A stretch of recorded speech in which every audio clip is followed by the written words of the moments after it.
Would you like to introduce yourself? Dr. Grant Ellis, holder of PhDs in psychology and parapsychology, with a master's in physiology.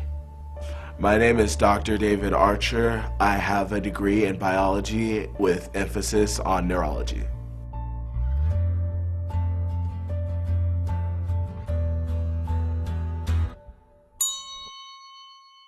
Let me start by saying this. It is extremely likely that a zombie apocalypse or an end of the world scenario featuring zombies could take place. Toxoplasma gondii is this really gnarly brain virus. Toxoplasma gondii can only breed inside the intestines of a cat. So it will then infect a rat, and it causes the rat to seek out cats and basically be a little tasty treat. Let's begin with talking about toxoplasmosis. We use such a disease in our rats at our facilities and laboratory testing. Basically, what they tested was the difference between rats without toxoplasmas and rats with it. What they found was that in putting it in a captive situation and dousing things with cat urine, they deducted the fact that, most rats would run from the cat urine, and with the ones that are infected, they look for it again and again and again. They seek out the cat. A variant, a mutant of this virus can infect a human. Loss of rational thought and muscle control, reducing a human to their most prime and basic instincts. They become nothing but a ravaging, thrashing ignoramus, and it would be bad. It would be bad. So this toxoplasma gets into their brain? The rat no longer...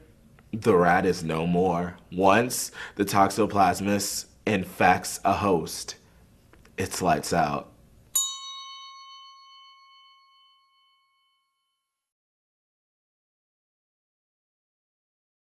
Mad cow disease.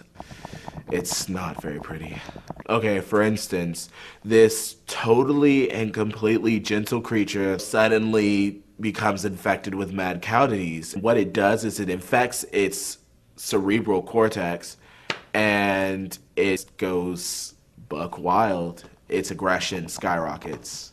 Perfect example, 28 days later. Here you have this normal society, everything's quiet, and with the flip of a switch, you have this virus, this infection that just engulfs everything in its path.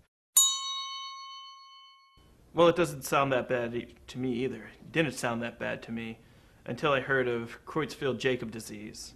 It's a variant of mad cow that would infest a human. There would be muscle spasming, twitching, biting of one's own flesh, and feasting upon human organs. The evolution of the mad cow and a string of the virus that would infect humans, it would just lead to the total downfall of civilization as we know it. It would spread rapidly, it would be airborne, it would also be found in our food. Just relatives shaking hands could cause transmission of this disease. In a few years, you'll notice the nanobot technology where microscopic computers basically can infest a human. It can take over their thoughts and all muscle function.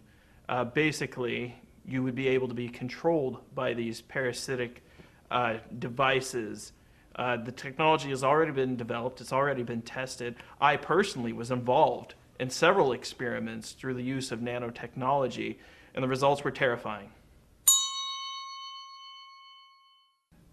Complete reprogramming of the brain. You've reprogrammed a computer before. You've asked a computer to do certain things. Think of the brain of the human brain as an ultimate supercomputer. The nanobots can reprogram this ultimate supercomputer and use it for whatever use it wants. We're talking about complete destruction of human race as we know it. So what are any last words you want to say to people who would listen, would actually listen? I'd have to say, if you know of a really good handy shop with, let's say, knives, guns, I would have to say you get there as quick as you possibly can, you make connections, you make friends, you make sure they like you, and you just pray to God that you don't end up dead. Snack witch. Pray. Just pray. Science won't save you. There's no escaping from the virus. All you can do is fight, and at some point you're gonna lose. And that's the ultimate design.